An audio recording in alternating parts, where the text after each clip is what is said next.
it's all part of building the ecosystem and the infrastructure and the industry, but it's also a part of creating the energy and momentum and enthusiasm and positive activity that will bring it all together and move it all forward, right? So I think that's what you're talking about. Esports they've just taken it on, and that's what I'm here to do, and that's why I'm with you talking now, is to be part of that general education.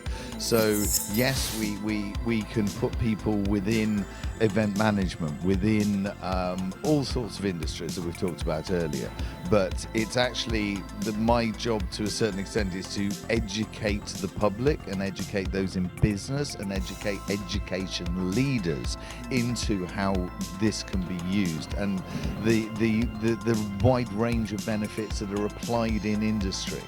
I think in terms of explaining to the teachers how important esports can be to their education, it's about changing that stigma from it being a casual game to the skills that they can develop while playing esports.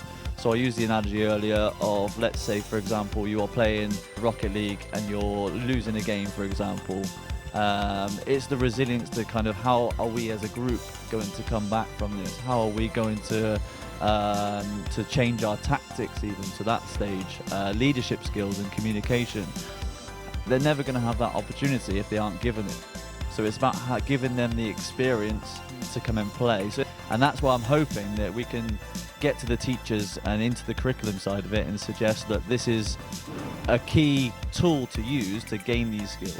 Absolutely fantastic. I've just had an idea of having an away day with my team and bringing them into a football fiesta, because we need not just, there's a poverty of information, and because it's cutting edge to an extent, although the United States are way ahead, in the UK it's still just at we're about to explode. We haven't. And having that kind of information in a leaflet, I don't have the time to look at that. Having that information on a website, you have to point me in the right direction.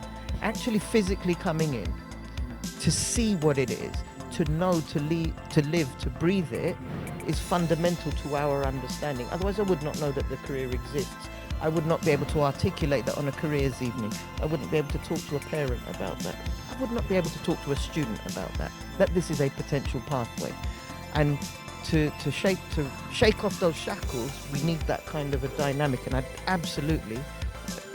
love to bring a team to where Watford would be amazing. The invite's there, I think. Thank you, sir. Where is the regulatory system and the regulatory body? Could you shed some light on that space? Yeah, we have a problem within esports due to that. It's about the IP, the intellectual property. Football is not owned by anybody. Football's football, tennis is tennis. There's no IP. And certainly people in business, as Mark has identified from that event, they know it's there. They might not understand it, but they know it's important, and they know it's what their future workforce is going to be thoroughly engaged with. And we could take that message and we can take that message on board, and I think that you plant a seed, it germinates. Yeah. And that's what we need to do. It's here to stay, and it's going to be an enormous part of all of our lives moving forward. And it's a case of sort of us hopefully leading the way in certain instances, but then certainly in terms of the group of people we've got around the table, all the connections will make themselves, but you won't make that connection if you don't know about it. And create a venue where all ages, all abilities can come together, take part, have fun, don't feel pressure, and just enjoy themselves. One of our ambassadors is a 14-year-old girl who has cerebral palsy, who comes into the venue, parks her wheelchair and scoots around on her bottom, and has got the best right foot I think any of us have ever seen. Amazing. But it's making things accessible. Now that's physically and obviously financially as well. The games and esports industry together, and if you think of it like Formula One to the car industry, that is already 2.5 times the size of all British film and television. And you hear, I've grown up with British film and television. We punch above our weight. It's our cultural export. It's our soft power. It's those games. Britain punches above our weight in games.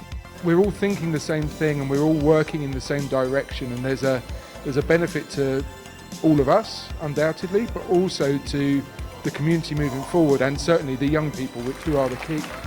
So I'm definitely going to big up the British Esport Federation on this one.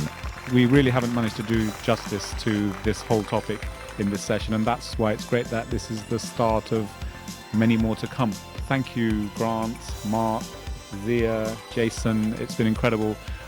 We've got voices coming in from Europe and the US later on.